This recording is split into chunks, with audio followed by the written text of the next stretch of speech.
नमस्कार दोस्तों, BTN समाचार में आपका स्वागत है।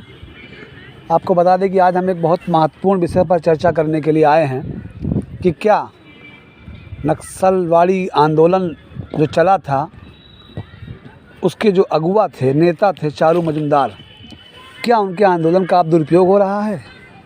क्या उसका गलत उपयोग कुछ लोग कर रहे हैं अपने निजी लाभ के लिए? जी हाँ दोस्तों, ये चर्चा करना आवश्यक है और इसके पीछे कुछ महत्वपूर्ण तथ्य भी हैं जो तथ्य ये सिद्ध कर रहा है कि कहीं ना कहीं नक्सलवाड़ी आंदोलन अब गलत हाथों में पहुंच गया है। क्यों? क्योंकि अपने ही देश के सैनिकों पर वार करना, उन सैनिकों पर जो हमारी रक्षा करते हैं, ये कहीं ना कहीं इशारा कर रहा है कि आंदोलन देश विरोधी ताकतों के पास अब उसकी कमान पहुँच चुकी है। जी हाँ दोस्तों, हम चर्चा करेंगे, आपको बताते डिटेल में। सबसे पहले आपको जानना हो कि जो चारू मजुमदार थे, उनके जो बेटे हैं, उन्होंने खुद इस बात को स्वीकार किया है कि जो मेरे पिताजी का आंदोलन था और अब जो आंदोलन है, इन दोनों में काफ़ी अंतर है। आपको बता दें कि चारू मजुमदार कौन थे। चारू मजुमदार नक्सलवाड़ी जो पश्चिम बंगाल में एक गांव पाया जाता है, वहीं से आंदोलन शुरू हुआ था चारू मजुमदार के नेतृत्व में। बाद में उनके साथ कानू सान्याल और अन्य साथी जुड़ गए थे, जिससे आंदोलन बहुत मजबूत हो गया था। लेकिन उनका जो आंदोलन था वो पूंजीपतियों के खिलाफ था। पूंजीवाद जो उस समय था, पूंजीवाद का मतलब यहाँ पर ये नहीं है कि किसी जिसके पास पैसा उसके खिलाफ था।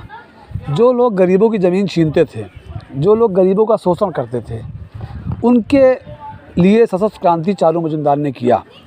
हो सकता है कि उनका रास्ता जो था वो गलत था, मैं भी इस बात से सहमत हूँ कि कोई भी चीज़ बंदूक के बल पे नहीं पानी चाहिए।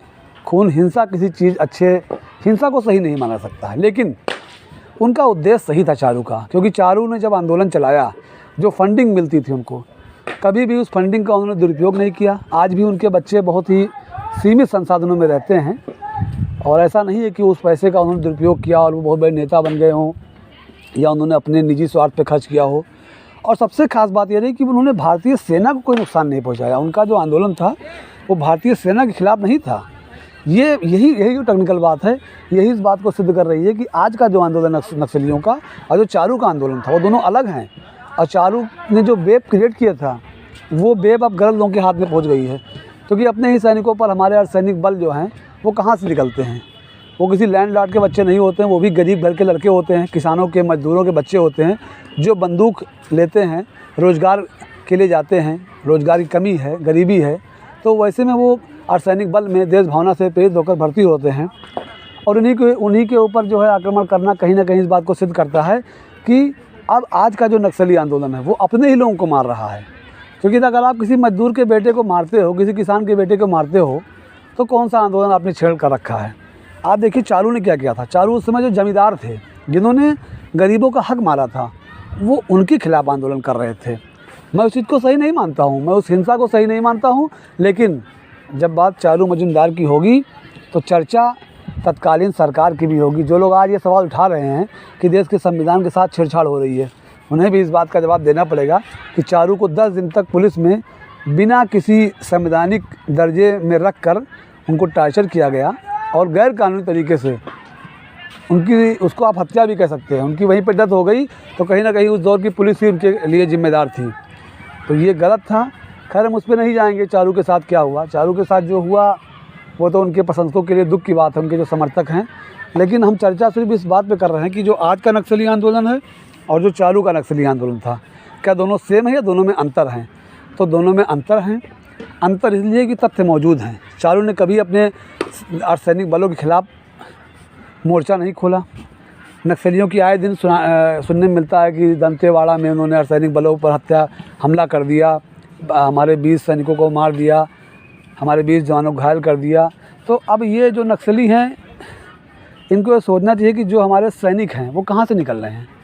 वो हैं क्या? वो तो किसान के बेटे हैं ना। और दूसरी चीज़, अब ये सवाल नक्सलियों पर एक सवाल और उठ रहे हैं कि वो जहाँ भी हैं उसके आसपास जो बड़ी बड़ी कंपनियां हैं, उनसे उन्होंने सेटिंग बना ली है, पैसे की लेन देन, एक्सटॉर्शन करते हैं, उगाही करते हैं। तो चारू का कभी जो विचारधारा थी उगाही की नहीं थी कि धन का अर्जन करना। उनका जो था कि सशस्त्र क्रांति के माध्यम से गरीब दबे कुचलों को उनका हक दिलाना, उनका उद्देश्य ये था, ना कि धन का अर्जन करना था। तो कहीं ना कहीं जो आज का नक्सली आंदोलन है वो चारू की विचारधारा से भटक गया है और उन पर सवाल उठने लगे हैं अब। और सवाल उन पर बुद्धिजीवी उठा रहे हैं, जो कम्युनिस्ट हैं वही उठा रहे हैं। इवन चारू के बेटे ने भी अपने इंटरव्यू में कहा है कि जो वो विचारधारा और इस विचारधारा में अंतर हो गया है। ये आंदोलन गलत लोगों के हाथों में आ गया है, ऐसे लोगों के हाथों में आ गया है जिनका सिर्फ उद्देश्य है एक्सटॉर्शन करना, कंपनियों से पैसा लेना और पैसा कमाना। क्योंकि जहाँ भी अभी भी नक्सली मूवमेंट जहाँ हो रहा है, हमने कभी नहीं सुना कि किसी गरीब आदमी को परेशान किया गया हो, तो जिसने परेशान किया उसके खिलाफ़ कोई एक्शन लिया हो नक्सलियों ने। वो घूम फिरा के सिर्फ हमारे सैनिकों के पीछे पड़े रहते हैं। तो चारू ने तो ऐसा नहीं किया। चारू तो सिर्फ उन लोगों के खिलाफ़ थे जो गरीबों का खेत छकाते थे, जो गरीबों का हक मारते थे, उनके खिलाफ़ चारू थे। तो कहीं ना कहीं जो है ये आंदोलन भटक चुका है और बड़ी दुर्भाग्यपूर्ण बात है। हालांकि मैं आपको बता दूं कि इस तरह के आंदोलन जब भी हुए हैं, हमेशा जो आंदोलन चलाता है, जो उसका ओरिजिन होता है, उसकी विचारधारा के खिलाफ़ गलत लोग जुड़ जाते हैं। अगर आप इतिहास में जाएंगे तो जेपी आंदोलन की बात करेंगे तो यहाँ भी लालू और मुलायम जैसे जातिवादी लोग आ गए, जो जेपी साम्यवाद की बात कर रहे थे, समाजवाद की बात कर रहे थे। आज उनकी पार्टी में जातिवाद के नाम पे चल रहा है एजेंडा। सिर्फ कुछ जातियों को मिला के सत्ता हासिल करना है। उनका सिर्फ एक उद्देश्य है कि कुछ जातियों को मिला के सत्ता हासिल करना है। अगर हम बात करेंगे अन्ना आंदोलन की, तो केजरीवाल जैसे लोग आ गए जिन्हें हर कीमत पर सत्ता चाहिए। जो लोग भ्रष्टाचार की बात कर रहे थे, आज वो पैसा कमा रहे हैं क्योंकि उन्हें प्रधानमंत्री बनना है। वो भ्रष्टाचार कर रहे हैं क्योंकि उन्हें जल्दी प्रधानमंत्री बनना है। तो आंदोलन हमेशा पवित्र होता है। हम इस बात से सहमत नहीं हैं कि चारू मजुमदार जो सशस्त्र क्रांति के पक्ष में मैं तो बिल्कुल नहीं हूँ। मेरा हमेशा मानना है कि गांधीवादी तरीके से हमें अपने लक्ष्य को हासिल करना चाहिए। लेकिन चारू का उद्देश्य बिल्कुल साफ था। उनका लक्ष्य ठीक वैसे ही था जैसे भगत सिंह का था। अगर हम चारू को गलत कहेंगे तो हमें भगत सिंह को भी गलत कहना पड़ेगा, क्योंकि भगत सिंह और गांधी दोनों का उद्देश्य था देश को आज़ाद कराना। भगत सिंह का जो मार्ग था वो सशस्त्र क्रांति था। ठीक वैसे ही चारू का भी जो उद्देश्य था वो था कि जो नई सरकार में जो गरीब कुचले हैं उनका हक न मारा जाए, जो बड़े लोग हैं उनका हक न छीन ले। तो चारू इसके लिए आए थे। चारू इसके लिए तो आए नहीं थे कि उन्हें सत्ता मिल जाए, वो ऐश करें। तो अब वही आंदोलन वहाँ तो ख़त्म हो गया पश्चिम बंगाल में, लेकिन अन्य ज़िलों में पहुँच गया। लेकिन अगर आप अन्य ज़िलों का आप विश्लेषण करेंगे तो आप क्या पाएंगे कि अब जो नक्सली हैं वो क्या करते हैं, एक्सटॉर्शन करते हैं। वो जो आसपास बड़ी बड़ी कंपनियां हैं उनसे सेटिंग कर लेते हैं, पैसे लेते हैं और उनके खिलाफ़ कुछ नहीं बोलते हैं। हाँ, बस करते क्या हैं, विरोध के नाम पे हमारे सैनिकों पर, हमारे जो गरीब बच्चे हैं, जो किसानों के बच्चे भर्ती होते हैं, उन पर आक्रमण करते हैं, उनको नुकसान पहुंचाते हैं। तो कहीं ना कहीं अब ये मामला बिल्कुल पिक्चर क्लियर हो रही है कि चारू मजुमदार की जो विचारधारा थी उसको कुछ लोगों ने हाईजैक कर लिया है, उस पर कब्जा कर लिया है। और उनके बेटे का भी इंटरव्यू अगर आप गूगल पे सर्च करेंगे, यूट्यूब पे, तो पाएंगे जिसमें वो साफ साफ कह रहे हैं कि वो जो उनका जो उद्देश्य था, उनकी जो पीड़ा थी, उस पीड़ा को आज के जो नक्सली वो समझ नहीं पा रहे हैं। तो आप लोग ऐसे ही पढ़ते रहिए, ऐसी ज्ञानवर्धक चीज़ें आपको बताते रहेंगे। धन्यवाद। नमस्कार दोस्तों,